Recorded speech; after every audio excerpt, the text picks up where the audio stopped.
الكريم أما بعد فأعوذ بالله من الشيطان الرجيم بسم الله الرحمن الرحيم يا أيها الذين آمنوا اتقوا الله وكونوا مع الصادقين صدق الله وصدق رسوله النبي الكريم ونحن على ذلك من الشاهدين والشاكرين والحمد لله رب العالمين اللهم صل على سيدنا محمد النبي الأمي وعلى آله وأصحابه وسلم تسليما كثيرا كثيرا. آج میں اور آپ اس دینی مجلس میں حاضر ہیں. بچوں کی دستار بندی ہے. اللہ تعالیٰ ان کے پڑھنے کو شرف قبول عطا فرمائے اور میری اور آپ کی نجات کا ذریعہ. اس وقت بیٹا ایک نظم آپ کو سنا رہا تھا تو ذہن ادھر چلا گیا کہ اسی کے متعلق کچھ عرض کر دینا چاہیے. یہ جو مجالس ہیں دینی مجالس جن کو میں اور آپ کہتے ہیں، یہاں آپ لوگ ایک اچھی نیت لے کر آئے. یقیناً اللہ کے گھر میں جو آ رہا ہے وہ ایک پاکیزہ نیت پاکیزہ عزم لے کر آتا ہے کہ بھئی اللہ کے گھر چلتے ہیں، دین کی بات سنیں گے، ان بچوں کی حوصلہ افزائی کریں گے.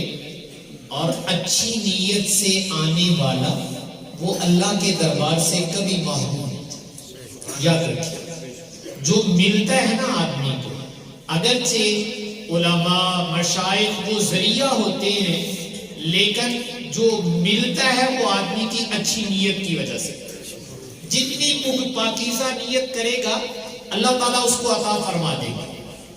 بلکہ کبھی کبھی ایسے بھی ہوتا ہے کہ آنے والے ان کی نیت بہت اچھی ہوتی ہے، بڑے خلوص کے ساتھ آئے ہوتے ہیں. آنے والوں کی وجہ سے کہنے والوں کو بھی مل جاتے ہیں. کبھی کبھی اللہ یوں بھی دکھاتے ہیں کہ آنے والوں میں کوئی سادہ مزاج. دیکھیں، یہ اللہ کے ساتھ ہر بندے کا معاملہ الگ ہے. دل کا معاملہ اللہ کے ساتھ ہے. اللہ تعالیٰ جانتے کہ میرا بندہ کیا شوق لے کر آئے. کبھی آنے والے کی طلب اتنی ہوتی ہے، شوق اتنا ہوتا ہے کہ اللہ آنے والے کی برکت سے کہنے والے کو بھی عطا فرماتا ہے. میں ایک واقعہ بطور حکایت بطور سبق آپ سے عرض کر دیتا ہوں. کوئی بزرگ تھے اللہ والے، تو کسی دیہاتی کے ذہن میں یہ شوق پیدا ہوا کہ مجھے بھی اللہ اللہ سیکھ لینا چاہیے، نیک بن جانا چاہیے. اللہ اللہ سیکھنے کا مطلب ہوتا ہے نیک بننا، آدمی میں عبادات کا شوق ہو، نیکی کا شوق ہو. تو اس کو بھی اللہ اللہ سیکھنے کا شوق ہوا تو انہوں نے کہا کہ چلے فلاں بزرگ کی خدمت میں چلتے ہیں. وہ وہاں شہر میں آئے، دور دراز سے آ کر پتہ کیا کہ فلاں بزرگ کہاں ہیں. تو لوگوں نے بتایا وہ فوت، وہ تو اللہ کو پیارے ہو گئے، تمہارے آنے سے پہلے چند دن پہلے فوت ہو گئے. اس کو بڑا صدمہ ہوا کہ یار ہم تو اللہ اللہ سیکھنے آئے تھے اور وہ اللہ کو پیارے ہو گئے، اب میں کہاں جاؤں؟ میں نے تو اللہ کا نام سیکھنا ہے. تو اس نے پوچھا کہ ان بزرگوں کا کوئی بیٹا، کوئی جانشین، ان کا خلیفہ قائم مقام بھی تو کوئی ہوگا، تو ان کے بیٹے کا بتاؤ. تو لوگوں نے کہا بیٹا تو ہے لیکن باپ والی بات نہیں ہے. وہ باپ تو بہت اچھا نیک انسان تھا، وہ بیٹا بیچارہ ہماری طرح دنیا دار. اس نے کہا نہیں کچھ نہ کچھ تو ہوگا نا باپ کا اثر، تو چلتے ہیں اس کے پاس. تو اس نے گھر بار پوچھا اور وہ چلا. تو وہ جو بیٹا تھا نا بزرگوں کا، وہ اوپر دوسری منزل میں بیٹھا ہوا تھا. تو اس نے اوپر دروازہ کھٹکھٹایا اور اجازت ملی تو یہ سیڑھیوں سے نا اوپر چڑھا جانے کے لیے کہ جا کر ملتا ہوں. جب یہ سیڑھیوں سے اوپر جا رہا تھا تو جیسے سیڑھیوں میں چڑھتے تو پاؤں کی آواز آتی ہے، پتہ لگتا ہے کوئی تاں چڑھن گیا ہے. وہ جو اوپر بزرگوں کا بیٹا بیٹھا تھا، انہوں نے اپنے نوکر کو کوئی کام بھیجا فلانا کام کر کے آ. وہ سمجھے کہ شاید میرا نوکر جو کام کے لیے گیا ہوا تھا وہ آ رہا ہے، کام ذرا جلدی چاہیے تھا. تو انہوں نے آواز دے کر کہا عبد الرحمان چھیتی چھیتی آنا، ہوڑی ہوڑی کا ملی ہوں میں، جلدی آؤ اوپر. اور یہ جو دیہات سے آنے والا آدمی تھا اس کا نام بھی عبد الرحمان تھا، قدرتی نام ایک جیسا. تو یہ جو عبد الرحمان دیہاتی تھا، انہوں نے تو اپنے نوکر کو بلایا تھا، بھئی عبد الرحمان چھیتی آ یار جڑے کم پہ جیسی کر لئیے. تو یہ دیہاتی جب اوپر کو چڑھا تو اس نے بڑا حیران ہوا کہ پیر انہوں نے میرا نام پوچھو تو پہلے پتہ لگ گیا. وہ تو اتنے بزرگ ہے کہ میرا نام ہی چل گیا, اعتقاد اور پختہ ہو گیا, میں یہ تو اللہ اللہ مل جاؤں گی. تو یہ اوپر گئے اور جا کر ملے تو کہا حضرت میں اس طرح آپ کے والد کے پاس آیا تھا کہ کوئی اللہ اللہ سیکھ لیں, نیک بن جائیں, ہماری عادتیں ٹھیک ہو جائیں, ہمارے طور طریقے ٹھیک ہو جائیں. وہ تو اللہ کو پیارے ہو گئے, آپ ان کے بیٹے, آپ مجھے سکھا دیں. اور یہ بھی صاف انسان تھا. اس نے کہا بھائی میرے والد صاحب تو واقعی اللہ والے تھے, میں اللہ والا نہیں ہے گا, میں تیرے ورگئی ہوں, میں تیرا ہی بھرا, ایسی دنیا دار آدمی ہے, میں کوئی اللہ والا نہیں, ایسا سے ٹھگی ٹھگی نہیں تیرنا تھوڑی, میں دنیا دار آدمی. اس نے کہا نہیں نہیں حضرت تسی اللہ والے ہو, میں نہیں تہاڈی گل ماندا. اس نے سمجھا شاید یہ مجھے ٹلا رہے ہیں ذرا, یا امتحان لیندے ہیں بھائی پکا ہے کہ کچا ہے. اس نے کہا حضرت ہم تو آ گئے ہیں, ہم تو اللہ اللہ سیکھتے ہی جائیں, بس اس کے بغیر نہیں ہم آپ کا پیچھا چھوڑیں گے. جب اس نے دیکھا کہ یہ دیہاتی آدمی میرا پیچھا ہی نہیں چھڑتا, اس کو جان کے نہیں چھڑائیے, تو انہوں نے جان چھڑانے کے لیے کہا کہ بھائی اللہ اللہ کہتے ہیں ایویں آ جاندی, یہ تے بزرگاں دی خدمت کیتے آندی ہوندی ہے, تو چلو ہماری خدمت کرو. نے کہا جی فرماؤ میں تیار ہوں, میں خدمت کروں گا. کہا یہ باہر ہے, ہمارا ایک باغ ہے, زمین ہے, وہاں چلے جاؤ, اتنے سال اس کی گوڈی کرو, ہل چلاؤ, پانی لگاؤ, اور کوئی تسبیحات بھی بتا دی کہ یہ تسبیحات پڑھتے رہو, اللہ اللہ یہ کرتے رہو, اتنی دیر خدمت کرو گے تو تمہیں اللہ مل جائے گا, ایسے نہیں اللہ ملا کرے. یہ اس شوق میں کہ میں تو اللہ اللہ سیکھنے آیا ہوں, مجھے کام بھی کرنا پڑے میں کام کروں گا, لیکن اللہ اللہ سیکھ کے دل میں لو تھی. اور وہ چلے گئے, جا کر ان کے باپ کی گوڈی اور خدمت جیسے کام کاج ہوتا وہ بھی کر رہے, اور جو انہوں نے تسبیحات بتائی تھی نا وہ بھی پڑھتے رہے, اللہ اللہ بھی کرتے رہے, اپنی نماز روزہ بھی کرتے رہے. لیکن چونکہ دل میں سچی طلب تھی, جب وہ مدت پوری ہوئی جتنی دیر کہا تھا, تو مدت پورے ہونے کے بعد اللہ تعالیٰ نے اپنا تعلق خاص ان کو عطا کیا. اور اس تعلق خاص کو صوفیہ نسبت کہتے ہیں کہ اللہ تعالیٰ دل میں اپنا ایک تعلق پیدا کر دیتے ہیں کہ نیکی کرنے کو جی چاہنے لگتا ہے اور گناہ سے نفرت ہونے لگتی ہے, گناہ سے بچنے کو جی چاہتا ہے.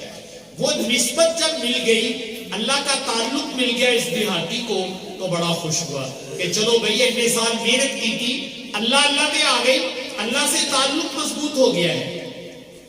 یہ صوفیہ کے ہاں ہوتا ہے, میں اس کی مثال دے دیتا ہوں. اب جو آدمی جس لائن کا ہے نا وہ اس لائن کے لوگوں کو جانتا ہے. کاروباری آدمی کاروباریوں کو جانتا ہوتا ہے, بھی آج کل ترقی کرن دیا کہ تھلے نو جان دیا. اسی طرح ذمہ داروں کو جانتا ہے, ایک قاری صاحب دوسرے قاری صاحب کو جانتا ہے, یہ پڑھاؤندا ہی ہے کہ کھیڑدا ہی رہندا ہے. تو صاحب فن وہ اپنی لائن کے آدمیوں کو جانتا ہوتا ہے کہ یہ میری لائن کے آدمی ہیں, یہ اوپر جا رہے ہیں کہ نیچے آ رہے ہیں.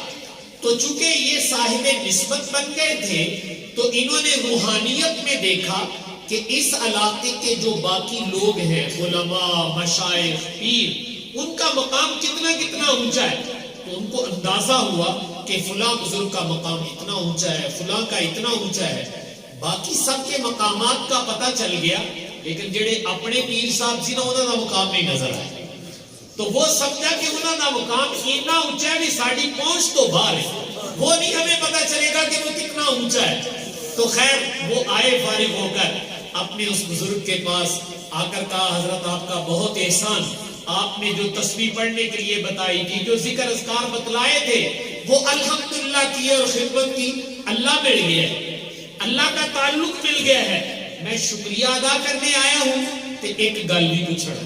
فرمایا کہ گل پوچھ کیڑی پوچھنی ہے؟ تو کہا حضرت میں نے علاقے کے جو اور نیک لوگ ہیں نا, میں نے دیکھا ان کے مقامات کہاں کہاں ہیں, مجھے اندازہ ہو گیا کتنے کا پانی چاہ, لیکن جدوں میں تہاڈا مقام دیکھا تو نظر نہیں آیا. وہ اتنا اونچا ہے کہ ساڈی پہنچ تو باہر ہے, وہ سانو دکھاؤ تہاڈا مقام کتنے. تو یہ چونکہ صاف دل تھے, ٹھگ نہیں تھے, تو یہ رو پڑے اور رو کر کہا جوان ساڈا مقام تاں چاتی مار کے نہ دیکھ, ساڈا مقام تے اپنے پیراں چ, اسی تان دے لوگ نہیں, اسی تے ٹھان دے لوگ ہاں. آ دیکھ ساڈا مقام تھلے آ, اسی دنیا دار ہاں, اسی تے میں جھوٹ نہیں بولنا. باقی یہ تو میں تصویر دسی سی بھی میرا پیچھا چھڑ جائے گا, پر تو چھڑیا نہیں. تو یہ میرا مقام اوپر کہیں نہیں, اس لیے تمہیں تمہیں نظر نہیں آتا، اس کو احساس ہو۔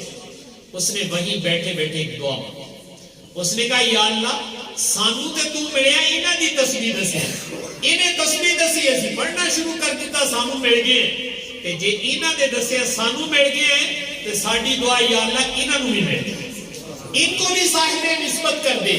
تو اس مخلص کی دعا سے اللہ تعالیٰ نے مقامی ولایت ان کو بھی عطا کی، وہ بھی بنی بنی۔ تو اس لیے میں نے آپ سے عرض کیا تھا بھائیو، آپ لوگ آئے ہو محبت سے آئے ہو، اس لیے ہم دل سے آپ کے قدردان ہیں۔ اے پتہ نہیں دل کیدا کتنے، تو جس کا دل اللہ سے جتنی طلب والا ہوگا اللہ تعالیٰ اس کی برکت سے باقیوں کو بھی نواز دے۔ یہ جو اجتماع ہوتے ہیں یہ برکت سے بھائیو خالی نہیں ہوتے۔ ہمارے حضرت شاہ ولی اللہ صاحب رحمۃ اللہ علیہ نے ایک بات لکھی ہے، وہ عرض کر دیتا ہوں۔ حضرت نے فرمایا ہے کہ یہ جو اکٹھے مل کے نماز پڑھتے ہیں، دین کی بات ہم اکٹھے بیٹھ کے سن رہے ہیں، ذکر اکٹھے بیٹھ کے کرتے ہیں، اکٹھے بیٹھ کر جو نیک عمل کیا جاتا ہے اللہ کو کسی ایک کا بھی قبول ہو جائے اس کے صدقے سے باقیوں کا بھی قبول ہو جائے، اللہ رد نہیں کرتے۔ اور اس پر ایک مسئلہ بیان کیا ہے، مسئلہ شریعت کا یہ ہے کہ جے تسی کوئی سودا لو نا، کٹھا سودا جنہوں آپ کہی جاتے تھوک والا، تو اگر آپ سودا لیتے ہیں کٹھا، پوری ریڑھی خرید لی، پورا ٹرک خرید لیا، تو اس میں کچھ اچھا ہوتا ہے، کوئی ماڑا بھی بچے ہی، اچھا تے ماڑا کٹھا ہی ہوتا ہے۔ جب آپ اکٹھا سودا کر لیا، چیز لے لی، تو آپ ایسے کر سکتے ہیں جو خراب ہے وہ نکال کر واپس کریں اس کو؟ نہیں، ایسے شریعت بھی اجازت نہیں دیتی۔ وہ کہیں گی جے اکٹھا سودا کرنا تے سارے لینے پیڑے، چنگے بھی لو مندے بھی لو، اچھے بھی لو اور خراب بھی لو، چونکہ اب سودا اکٹھا ہوا ہے۔ تو اکٹھا سودا جب ہوتا ہے اس میں اگر کوئی چیز ناپسند ہے تو ضابطہ شریعت کا یہ یا سارا واپس کر دو یا سارا لے، یہ شریعت کا ضابطہ ہے۔ جب شریعت کا ضابطہ بندوں کے لیے ہے تو میرا اللہ بھی ایسے ہی کرتا ہے۔ آپ کٹھا سودا ہون لیا، ساڈا سودا کی ہون لیا، کٹھا ہون لیا، سارے یہ بیٹھے ہوئے ہیں، کوئی ایک دانا بھی سونے نو پسند آ گیا تے اس سودے چ سارے ہی نکل جائے۔ یہ نہیں ہوگا کہ چنگا جڑا انہوں لے آؤ تے باقی بندیاں کو چلو بھائی تسی سائڈ تے ہو جاؤ، یہ تو میرے نبی کی شریعت کے خلاف ہے۔ تو اس لیے شاہ ولی اللہ صاحب لکھتے ہیں کسی ایک کی نماز، کسی ایک کی حاضری میں قبول ہو جائے اللہ اس کی برکت سے باقی کو بھی نواز۔ تو اس لیے بھائی ان مجالس میں اہتمام سے آیا کرو، یہ بڑی برکت کی مجلسیں ہوتی ہیں، اس لیے کہ آپ اچھی نیت لے کر آئے ہیں، اچھی نیت کو سیانے کے میرے پاگ ہوں گا ہے تو اللہ تعالیٰ اچھی نیت سے بہت کچھ نواز دیتے ہیں۔ لیکن بہرحال ان مجالس میں جہاں دین کی بات ہوتی ہے یہ نیک مجلسیں ہوتی ہیں، اور نیک صحبت کا رسول پاک صلی اللہ علیہ وسلم نے بھی اثر ارشاد فرمایا۔ آپ نے فرمایا کہ نیک صحبت وہ ایسے ہے جیسے عطر فروش، خوشبو بیچنے والا۔ آپ اس کی دکان پر چلے گئے، جو اتنے عطر دیا شیشیاں پئیاں ہون، اسی دکان چ وڑ جائیے تے خوشبو ہون ڈے پیندی کہ نہیں ہون ڈے پیندی، نہ خریدو، کوئی گل نہیں، پیسے نہیں، اندر تے بڑھو، اندر داخل ہو گئے تو خوشبو انشاءاللہ آنی شروع ہو جائے گی، دماغ ایک دفعہ تازہ ہو جائے گا، کہ جے لے لو تو پھر اور سواد آ جائے گا، گھر آگے بھی لا لو گے انہوں۔ اس لیے کہ سودا خرید لیا آپ نے، لیکن نہ بھی کوئی خریدے، خوشبو انشاءاللہ سے دماغ ایک دفعہ معطر ہو جائے گا۔ اور اس کے بالمقابل آپ نے فرمایا بری مجلس، غلط مجلس، اس کی مثال ایسے ہے جیسے بھٹی چلانے والے، بھٹی جو چلاتے ہیں یعنی جہاں آگ جلائی جا رہی ہے اور بھٹی جلائی جا رہی ہے، اس میں کوئی چیزیں پکائی جا رہی ہیں، یا آج کل ان سب مجھے ویلڈنگ کر دی ہے، تو جہاں بھٹی چلتی ہے تو وہاں آگ کے انگارے نکلتے ہیں، شرارے نکلتے ہیں، جے نیڑے کھڑے ہوگو تے کوئی شرارہ نکل کے جے پہلوے تے کپڑے سڑ جاتے، سراخ ہو جاتا ہوتے ہیں۔ اچھا جے تسی بڑے کپڑے بچا کے بھی رکھو تو جہاں بھٹی چل رہی ہے، آگ چل رہی ہے، دھواں نکلو کہ نہیں نکلو، وہ دھواں تواڈے نک نوں ضرور چڑھنا ہے، وہ کوڑا دھواں تانوں ضرور لگنا ہے، دھویں تو نہیں بچ سکتے، تو دھواں تو آئے گا۔ ایسے بھائی بری مجلس میں یا کپڑے جل جاتے، کپڑے نہ جلے تو برا دھواں تو مجھے آپ کو چھڑنا ہی ہے۔ اس لیے میں آپ سے عرض کر رہا ہوں کہ یہ مبالغہ نہیں ہے، نیک لوگوں کے پاس بیٹھنا وہ انسان کو نیک بنا دیا جاتا ہے، صحبت کا اثر ہوتا ہے۔ آپ جیسی مجلس میں بیٹھیں گے کچھ دیر کے بعد انشاءاللہ میری اور آپ کی عادتیں اس طرح ہونے لگیں۔ اس لیے نیک مجالس میں حاضری یہ بڑی برکت کی چیز ہے. ایک روایت میں رسول پاک صلی اللہ علیہ وسلم نے فرمایا کہ یہ جو نیک مجلس ہوتی ہے جب یہ ختم ہوتی ہے تو اللہ تعالیٰ ایک اعلان کرواتے ہیں آنے والوں کو. اللہ تعالیٰ کی طرف سے اعلان یہ کروایا جاتا ہے قد بدلت سیئاتکم حسنات کہ تسی آئے سی تھے مسیتے مجلس سے بیٹھے سی ایک مجلس کی ایک برکت سن لو وہ یہ کہ تمہارے گناہوں کو نیکیوں سے بدل تمہارے گناہوں کو نیکیوں سے بدل دیا گیا. یہ اس مجلس کا اثر اللہ تعالیٰ نے رکھا ہے. اس لیے بھائیوں نیک مجالس جہاں بھی ہوں جتنی دیر کے لیے حاضری دے سکتے ہو وہ ضرور دیا کرو. اور میں نے کہا پاکیزہ نیت کے ساتھ یہاں آنے کی میری اور آپ کی دو نیتیں ہیں. ایک نیت ہے اللہ تعالیٰ کو راضی کرنا. کیا کرنا؟ اللہ تعالیٰ کو راضی کرنا. چونکہ اللہ کو راضی کرنے کے لیے میں اور آپ حاضر ہوئے اور یہ نیت بار بار ہونی چاہیے کہ باری تعالیٰ ہم تو آپ کی رضا کے بھوکے ہیں, کوئی عمل ایسا ہو جائے جس سے آپ راضی ہو جائے اور آپ راضی ہو گئے تو ہمارا بیڑا پار ہو جائے. اور دوسری نیت ہے کہ میں اور آپ یہاں آئے ہیں تو آپ صلی اللہ علیہ وسلم کا علم اور اپنی اصلاح کے بھی ساڑھے پلے بھی تو کوئی گل پہنی چاہیے کہ نہیں پہنی چاہیے. جیسے میں اور آپ ڈاکٹر کے پاس جاتے ہیں, ہسپتال جاتے ہیں تو اپنا علاج کرانے جاتے ہیں تو وہاں جا کر ہسپتال دے کھڑکیاں دروازے دیکھتے ہوئے چمک دے کہ نہیں چمک دے, فرش چیک کرنا شروع کر دیتے ہو فرش کے ہو جائے لگا ہے. نہیں آپ ہسپتال میں نہ کھڑکی نہ دروازہ نہ فرش کوئی چیز نہیں دیکھتے.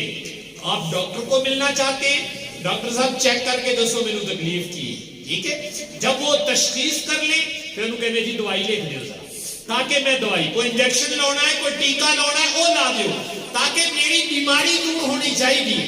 تو ہم ڈاکٹر کے پاس جاتے ہیں اپنی بیماری دور کروانے. اگر بیماری دور ہو گئی دوائی مل گئی تو ہم خوش ہو جاتے ہیں, بھائی جان کا فائدہ ہو گیا, ڈاکٹر صاحب کو گیسے اللہ میاں نے آرام دے دیتا. تو بھائی وہ جسمانی علاج گاہ ہے, یہ اللہ نے روحانی علاج گاہ بنایا. تو یہاں آتے وقت بھی یہ احساس ہونا چاہیے کہ میری اور آپ کی روحانی اصلاح ہو جائے, میرے اور آپ کے اعمال و اخلاق اچھے ہو جائیں. جب ہم اس نیت سے آئیں گے تو اللہ تعالیٰ ضرور نواز دیں گے, محروم نہیں جائیں گے. تو اس لیے میں نے عرض کیا تھا کہ آپ لوگ یہاں تشریف لائے ہیں, آپ نے وقت نکالا ہے اور یہ میں کہوں تو بیجا نہیں, آپ نے سب سے قیمتی چیز اس وقت ہمیں دی. سب سے قیمتی چیز انسان کا وقت ہوتا ہے, یاد رکھنا. پیسے نہیں اتنے قیمتی ہوتے, چیزیں نہیں اتنی قیمتی ہوتی جتنا قیمتی انسان کا وقت ہوتا ہے. ہمارے ایک استاد محترم وقت کی قدر کے لیے ایک مثال دے کر بتایا کرتے تھے, فرماتے تھے کہ دیکھو سب سے قیمتی چیز ایمان ہے. سب سے قیمتی چیز کیا ہے؟ ایمان. ایمان سے بڑی میرے اور آپ کے لیے کوئی اور چیز نہیں. اللہ تعالیٰ میرا اور آپ کا خاتمہ کامل ایمان کا فرمائے. لیکن سمجھانے کے لیے فرماتے تھے خدا نہ خواستہ اللہ تعالیٰ میری اور آپ کی حفاظت فرمائے کسی کا ایمان ضائع ہو جائے, کوئی ہندو ہو گیا, سکھ ہو گیا, یہودی ہو گیا, ایمان سے نکل گیا لیکن زندگی باقی ہے اور اللہ نے دوبارہ توبہ کی توفیق دی. زندگی کیا تھی؟ باقی, وقت باقی تھا ابھی اور اللہ نے دوبارہ کس کی توفیق دے دی؟ توبہ کی. توبہ کر کے پھر کلمہ پڑھ لے تو ایمان دوبارہ مل جاتا ہے کہ نہیں ملتا؟ ایمان دوبارہ مل جاتا ہے. ایمان جیسی قیمتی دولت اگر وقت موجود ہو, زندگی موجود ہو, توبہ کر لو, دوبارہ کلمہ پڑھ لو, ایمان دوبارہ مل جائے گا. لیکن بھائیوں جو زندگی کے لمحات گزر گئے ہیں ان کو واپس دوبارہ حاصل کر سکتے نہیں, وہ نہیں میں اور آپ حاصل کر سکتے. تو فرماتے تھے وقت اتنا قیمتی ہے کہ جو وقت میرا اور آپ کا نکل گیا وہ دوبارہ نہیں آتا. تو اس لیے میں اور آپ جب آئے ہیں تو ہم اپنے وقت کو قیمتی بنائیں, اور قیمتی یہ ہے کہ کوئی دولت لے کر یہاں سے میں اور آپ جائیں. تو چونکہ آپ لوگ یہاں آئے ہیں ایک تو ان بچوں کے اعزاز کے لیے ماشاءاللہ جنہوں نے قرآن پاک حفظ کیا ہے, تو میرے اور آپ کے لیے ایک ترغیب ہے کہ جب ان بچوں نے حفظ کیا ہے تو مجھے اور آپ کو بھی قرآن پاک کے ساتھ اپنا تعلق مضبوط بنانا چاہیے. مضبوط بنانے کی ایک بات کہہ دیتا ہوں, ہم نے بچپن میں 2-4 سورتیں زبانی یاد کی ہوتی, پھر ساری زندگی انہوں نے نماز پڑھتے رہی ہے, قل هو اللہ یاد کیتی ہوئی ہے، اذا جاء نصر اللہ یاد کیتی ہوئی ہے، قل اعوذ برب الفلق یاد کیتی ہوئی ہے، قل اعوذ برب الناس کے کوئی گل نہیں، نماز تے ہو جاتی ہے نا. اب 4 صورتاں بہت آ. تو بھائی 4 صورتوں پر ہی ساری زندگی گزار دینا یہ قرآن کے ساتھ بے وفائی. اس لیے میں اور آپ کوشش کریں کہ ہم قرآن پاک کو زیادہ سے زیادہ اپنے سینے میں محفوظ کریں. آپ نے 4 5 10 صورتیں کی ہوئی ہیں تو آپ 20 بھی تو بھائی کر سکتے ہیں. آپ نے 20 کی ہوئی ہیں، آپ 30 بھی کر سکتے ہیں. اگر میرا اور آپ کا قرآن کے ساتھ گہرا تعلق ہو تو اس تعلق کی نشانی یہ ہے کہ ہم قرآن پاک کو زیادہ سے زیادہ اپنے سینے میں محفوظ کریں، یاد کریں. ان بچوں نے ماشاءاللہ پورا قرآن یاد کر لیا ہے، تو میں اور آپ بھی اگر یاد کریں گے تو انشاءاللہ مجھے اور آپ کو بھی یاد ہوگا. میں ایک حدیث سنا دیتا ہوں اور اس کی میں اور آپ نیت کریں. رسول پاک صلی اللہ علیہ وسلم نے ارشاد فرمایا، میرا دل چاہتا ہے اور میری تمنا ہے، میری آرزو ہے. یہ آپ صلی اللہ علیہ وسلم نے فرمایا، میرا دل چاہتا ہے، میری تمنا ہے اور میری آرزو ہے. اب آپ بتاؤ بھائی، ہم مسلمان ہیں کہ الحمدللہ کلمہ گو ہے کہ جے سانو پتہ چلے بھی ساڑھے نبی دی تمنا آرزو دل چاہتا ہے کہ اسی حضور دی تمنا کو پورا کرنے کی کوشش کریں گے کہ نہیں کرنی چاہیے، اس لیے کہ پتہ نہیں کوئی نجات کا ذریعہ بن جائے. تو آپ صلی اللہ علیہ وسلم نے اپنی امت کو پیغام دیا، میرا دل چاہتا ہے، میری آرزو ہے، میری تمنا ہے کہ قرآن پاک کی ایک سورت ہے، اس کی 30 آیتیں. کتنی آیتیں بھائیو؟ 30. فرمایا میری تمنا اور آرزو یہ ہے کہ یہ سورت میرے ہر امتی کے دل میں محفوظ ہونی چاہیے، یہ سورت میرے ہر امتی کو زبانی آنی چاہیے. یہ آپ نے حکم دیا کہ تمنا کا اظہار کیا، خواہش، تمنا، آرزو. تو بھائی میرے نبی کی جو تمنا ہو، میری جان چلی جائے میں اس کو ضرور پورا کروں. کہ چلے حضور کی زندگی میں تو ہم نہیں تھے، اگر اس دور میں ہوتے ہم بہت کچھ کرتے، لیکن آج وہ دنیا سے چلے گئے، ہم 14 صدی 15ویں صدی میں ہیں. لیکن تمنا کا تو پتہ چل گیا، تو کیا خیال ہے حضور کی آرزو کو پورا کرو گے کہ نہیں کرو گے؟ تو آپ نے فرمایا وہ سورت تبارک اللہ. وہ سورت کون سی ہے؟ تبارک الذی. 29ویں پارے کی پہلی سورت. 30 آیتیں ہیں، روز بھی ایک آیت یاد کرو گے تو 1 مہینے میں، 2 آیتیں یاد کرو گے تو 15 دن میں یاد کر لو گے، اور زیادہ کرو گے تو ہفتے 10 دن میں یاد کر لو گے. تو یہ سمجھ کر یاد کر لینا کہ ہم کن کی آرزو پورا کر رہے ہیں؟ اپنے نبی. بس ہم اپنے نبی کی کوئی آرزو پورا کر دیں، شاید اللہ تعالیٰ میری اور آپ کی نجات کا ذریعہ بنا دے. تو ایک میری درخواست یہ ہے کہ قرآن پاک جتنی صورتیں یاد ہیں اس پر قناعت کر کے نہ بیٹھ جاؤ، اس میں اضافی کی کوشش کرو. اپنے علماء سے پڑھو اور پڑھ کے مزید صورتیں جو ہے ہم کو یاد کرنے کی کوشش کرو، تاکہ ہمارے دل میں قرآن پاک زیادہ سے زیادہ محفوظ ہونا چاہیے. اور یہ صورت میں نے آپ سے عرض کر دی ہے کہ یہ تمنا اور آرزو کے طور پر آپ صلی اللہ علیہ وسلم نے فرمایا تھا، اس لیے میں اور آپ اس کی کوشش کریں گے کہ انشاءاللہ ہم اپنے نبی کی اس آرزو کو ضرور پورا کریں. اسی طریقے سے بھائی آپ لوگ تشریف لائے ہیں دین کی بات سننے کے لیے، تو ہماری عملی زندگی بہتر ہونی چاہیے. عملی زندگی کے لیے عبادات بھی اور اخلاق، عبادات بھی اور طور طریقے، عادتاں جنوں آپ گئی گئے، عادتیں بھی ہماری اللہ تعالیٰ اچھی کر دے اور عبادات بھی اچھی کر دے. عبادات میں 2 باتیں کہہ دیتا ہوں. ایک بات تو یہ کہ بھائی نماز کا بہت اہتمام، اس کا اہتمام کیا کرو.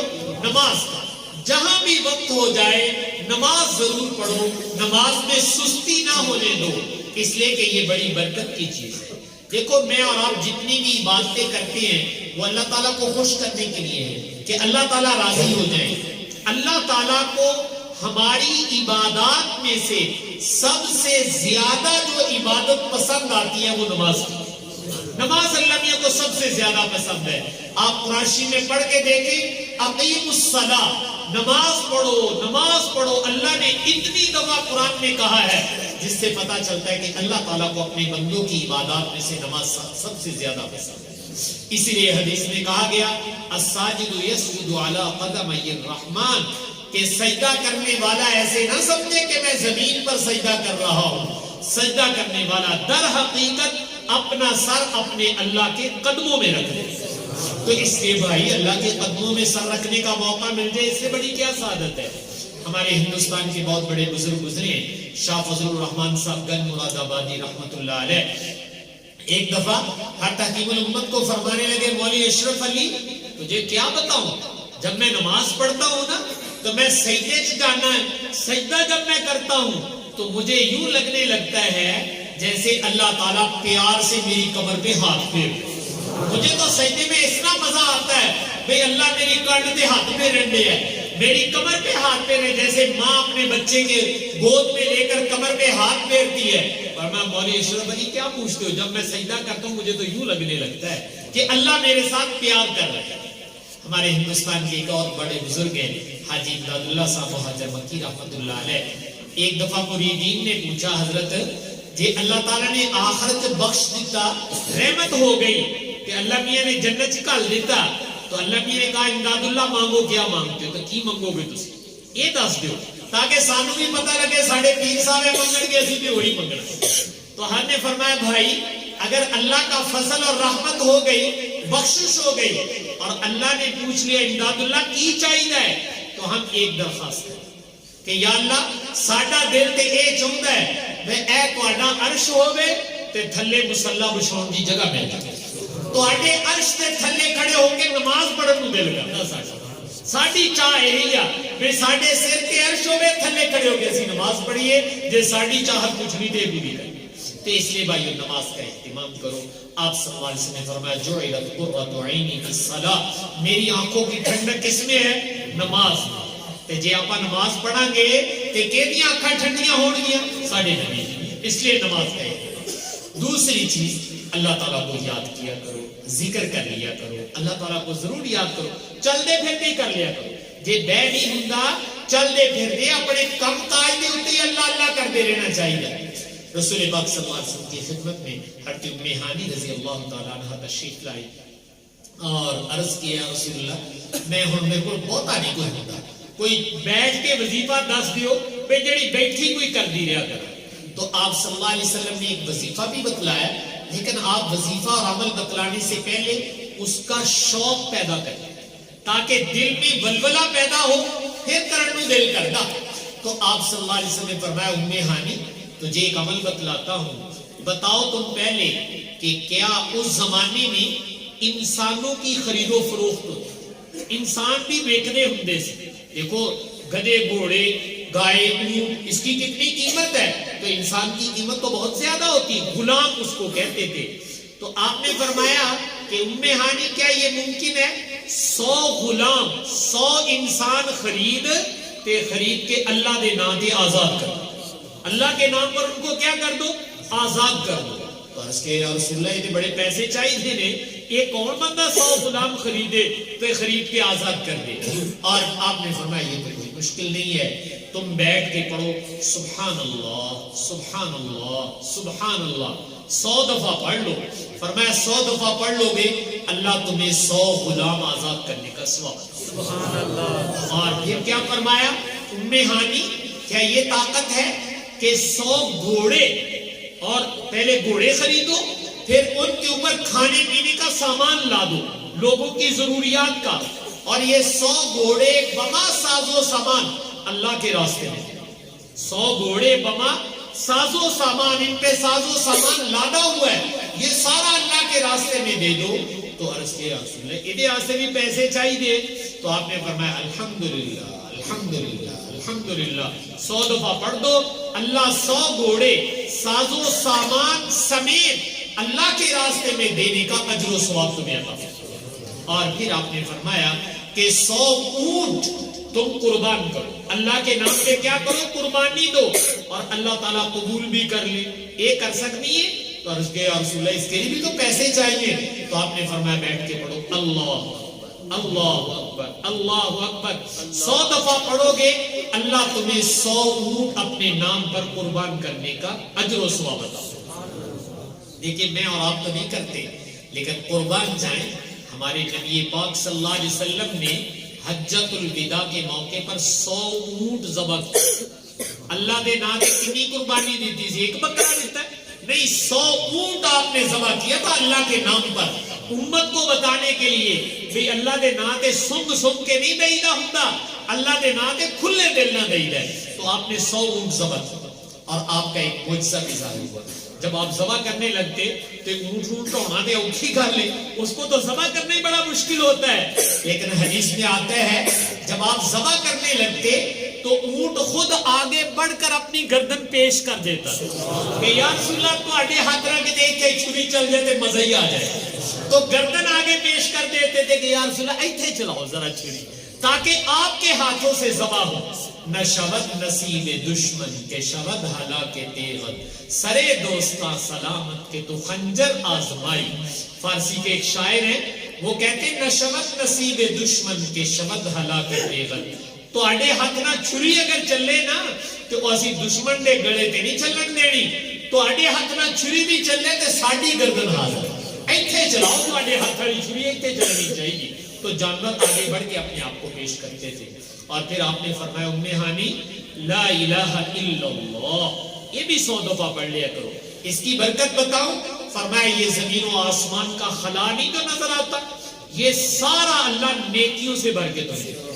تو بھائی بتاؤ اتنی بڑی نیکی لے سکتے ہیں اور آپ سے نہیں لے سکتے؟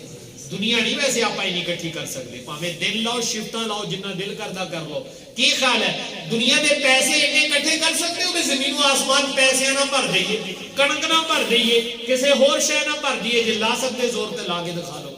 آج تک کسی نے بھریا زمین و آسمان دا خلا پیسے نہ، ایڈی پہنچ نہیں نہ اسی کر سکتے، لیکن اللہ کے نبی کے قربان جائیں، انہوں نے کہا بھائی جوانوں جے ثواب لینا تے اسی ساڈا وظیفہ پڑھیا، اللہ پاک یہ سب کچھ دے دیں گے۔ اس لیے میں نے آپ سے عرض کیا ہے چلتے پھرتے سبحان اللہ والحمدللہ ولا الہ الا اللہ واللہ اکبر یہ کثرت سے پڑھا کریں، اور یہ سمجھ کے پڑھا کریں کہ اللہ تعالیٰ اتنا بڑا اجر و ثواب عطا فرمائے۔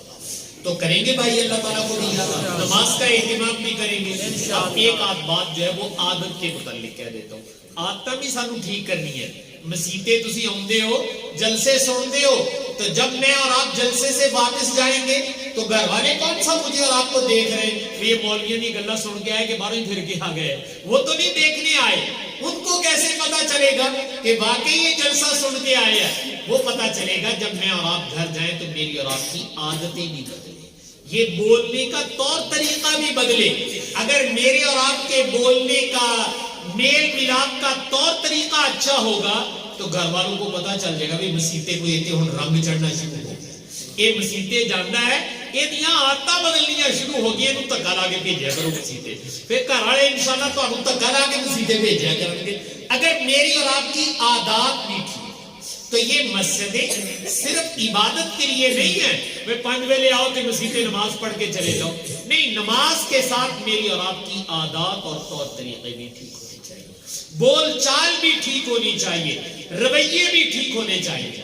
دیکھو بھائیو پہلے میں مثال دے کے بتا دیتا ہوں، کسی کو رسول پاک صلی اللہ علیہ وسلم اپنی زبان سے کہہ دیں السلام علیکم، حضور کسی کو سلام کریں تو وہ جان قربان کر کہ میرے نبی نے مجھے سلام کہا۔ ایک صحابی کے متعلق آتا ہے، آپ ان کے گھر گئے، کبھی کبھی آپ جایا کرتے تھے دل لگی کے لیے، حوصلہ افزائی جنہوں سے کہتے ہیں، تو آپ صلی اللہ علیہ وسلم ان کے گھر گئے، دروازہ کھڑکا ہے اور وہیں کھڑے کھڑے آپ نے کہا السلام علیکم، تو وہ صحابی آ گئے اور دروازے کے اندر کھڑے ہو کے ہوڑی دنی کے بھائی سنے بھی نہ تے جواب بھی ہو جائے، تو آپ نے تھوڑی دیر کے بعد پھر دروازہ کھڑکایا، پھر کہا السلام علیکم، انہوں نے پھر ہوڑی دنی کہتا وعلیکم السلام، تیسری دفعہ پھر کہا، اور اب اس کے بعد آپ کی عادت مبارکہ یہ تھی آپ 3 دفعہ سلام یا دروازہ کھٹکھٹاتے تھے پھر چل جائے، جب اونچی جواب نہ آئے تو آپ سمجھ گئے بھی بندہ گھر کوئی نہیں ہے گا، چل دے ہم، تو آپ واپس مڑے نا تو انہوں نے دروازہ کھول کر دوڑ لگا دی، عرض کی یا رسول اللہ کہتے کہانیاں، تو آپ نے فرمایا کہ اسی تے 3 باری سلام کیتا کوئی آواز نہیں آئی سی، تو عرض کی یا رسول اللہ آپ کی زبان سے جب میں السلام علیکم سن رہا تھا نا اتنی روحانیت اور مزہ آ رہا تھا، دل چاہتا سے ایک کری پھر دعا کر دیں، ایک کری پھر دعا کر دیں، میں جواب دیتا لیکن ہوڑی دیتا، صرف اس لیے کہ میں اپنے کانوں سے اپنے نبی کا کیا سن لوں، سلام سن۔ تو میں نے کہا یہ تو ہے حضور کا سلام، لیکن آپ کا طریقہ کیا تھا؟ حضرت عائشہ فرماتی ہیں جب رات کو گھر آتے نا کدی کدی دیر نال بھی آتے ہوئے سے، جی تسی جلسہ سنیا ذرا دیر نال مولویوں نے چھڈیا تے دیر نال گھر نوں پہنچے، یا اپنے کام کاج کے لیے کبھی آدمی رات کو دیر سے بھی آتا ہے. تو حضرت عائشہ فرماتی جب دیر سے آپ گھر آتے تو اس طرح گھر میں داخل ہوتے اور پھر السلام علیکم اتنی آہستہ سی آواز سے کہتے کہ اگر گھر والے جاگ رہے ہوں تو سن لے، جواب دے دے، تے جے ستے ہون تے جاگن نہیں.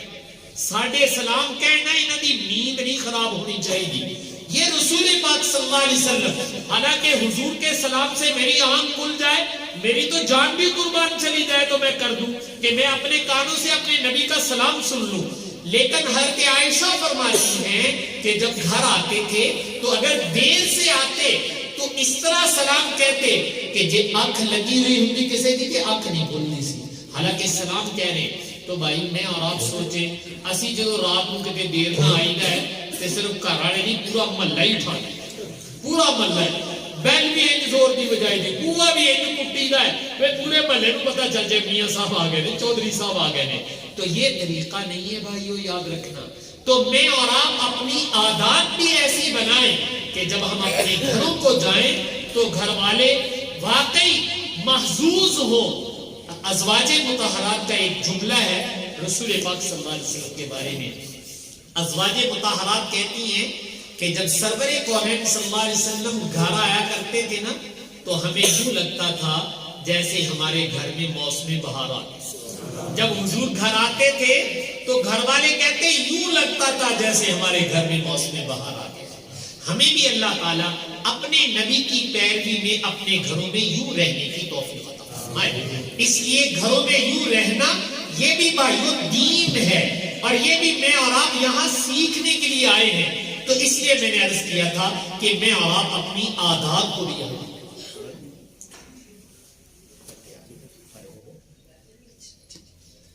تو اس لیے یہاں میں نے اور آپ نے عبادات بھی سیکھنی ہے اور عادات بھی سیکھنی. یہ دو باتیں آپ سے عرض کی ہیں، اور یقیناً یہ جو مجالس ہے دینی تو میں نے کہا اس کی برکت بھی آپ سے عرض کی.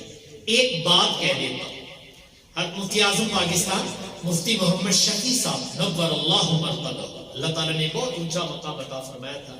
حضرت نے فرمایا کہ اللہ کا حکم بھی ہے اور حضور کا بھی ہے. اور بچہ بھی ابھی کہہ رہا تھا بھئی نیک لوگوں کو بیٹھنا چاہیے کہ نہیں بیٹھنا چاہیے؟ نیک لوگوں کے پاس بیٹھنا چاہیے. جب ہم کہتے ہیں نا نیک لوگوں کے پاس بیٹھنا چاہیے تو شیطان ایک پھوک مارتا ہے. وہ کہنا اچھا جی نیک لبنا تو کوئی جنید بغدادی لب، کیڑا لب؟ کوئی جنید بغدادی، شیخ عبد القادر جیلانی، کوئی ایہو جا تگڑا جا بندہ لبی پھر انہوں نیک سمجھی رہے. تو حضرت نے اس کا جواب دیا ہے، فرمایا بھائی یہ شیطان کی طرف سے نہ لبے تے نہ اسی کسی نیک کو بیٹھیے. حضرت نے فرمایا تمہیں بتا دیتا ہوں نیک کون ہے. فرمایا تمہاری مسجد کا مؤذن ہے، وہ 5 وقت اذان دیتا ہے، اگر وہ 5 وقت اللہ کا نام بلند کرتا ہے اللہ کی نظروں میں وہ نیک ہے. اللہ کی نظروں میں وہ کیا ہے؟ نیک ہے. حضرت نے فرمایا کوئی بزرگ نہ ملے اپنی مسجد کے مؤذن دے کول بیٹھ سکتے ہو کہ نہیں بیٹھ سکتے؟ جیڑا بابا 5 ویلے اذان دیندا ہے، جو قاری صاحب تمہیں 5 وقت اللہ سے ملاقات کرواتے ہیں. بھائی جب تم نماز پڑھتے ہو تو امام کیا کرتا ہے؟ وہ نماز پڑھانے کا مطلب یہ کہ میرا تے تہاڈا ٹاکرا اللہ نہ کراوندا. تو جو میری اور آپ کی اللہ سے ملاقات کرواتا ہے اس سے بڑا نیک کون ہوگا؟ تو حضرت نے ایک جگہ لکھا ہے کہ بھائی کہ اور بزرگ نہ ملے تو اپنی مسجد کے مؤذن کے پاس آ کے بیٹھ جایا کرو، اللہ تمہیں اس سے بھی نیکی دے گی. تو اس لیے بھائیو آپ سے عرض کروں گا کہ اپنی مساجد میں اپنے علماء صلحاء جہاں بھی مل جائیں، میں نے کہا اس کے پاس اگر آپ وقت گزاریں گے تو انشاءاللہ اللہ نیکی ہمارے اندر بھی منتقل کر دے گا. اور اس صحبت کا اثر کیا ہے؟ ایک روایت میں کہ انسان کے اندر فکر آخرت پیدا ہونی شروع ہو جائے. الانابۃ الی دار الخلود، ہمیشہ والا جو گھر ہے نا ادھر دا شوق پینا لگ جائے اور دنیا سے دل اچاٹ ہونے لگے. دنیا سے دل اچاٹ ہونے لگے میں بس یہ تھی رہ جانی ہے، انہوں چھڑو کچھ اور کر لیے. اور تیسرا فرمایا کہ موت سے پہلے موت کی تیاری کی توفیق. اگر کسی کی مجلس میں بیٹھنے سے آخرت کا فکر پیدا ہوتا ہے، دنیا سے بے رغبتی پیدا ہوتی ہے، اور وہ کام کرنے کی توفیق مل رہی ہے جس سے موت اچھی آ جائے، موت کی تیاری کی توفیق مل رہی ہے، تو اس کا مطلب یہ کہ وہ کول بینڈ کا تو فائدہ ہوگا۔ تو اس لیے بھائیوں میں پھر عرض کروں گا کہ ان مجالس کا بھی اہتمام کریں، خود بھی حاضری دیں، جیسے آپ بچے اور بچیوں کو یہاں پڑھنے کے لیے بھیجتے ہیں، اللہ تعالیٰ نے ایک اچھا ادارہ آپ کو اور مجھے دیا ہوا ہے، اپنے بچوں اور بچیوں کو بھی بھیجیں تاکہ یہ دین کا رنگ ان کے مزاج پر بھی چڑھے اور میں اور آپ بھی یہ رنگ لیں۔ صرف نیانے نہ پڑھنے پائی رکھے تھے، آپ بھی پڑھنے پہ جاؤ۔ اور اس کا طریقہ میں نے عرض کیا کہ ایک سورۃ تبارک الذی یاد کرنی ہے اور مزید صورتیں بھی یاد کرنی ہے۔ اللہ تعالیٰ سے دعا ہے کہ اللہ تعالیٰ مجھے آپ کو عمل کرنے کی توفیق عطا فرمائے۔ وآخر دعوانا ان الحمد للہ۔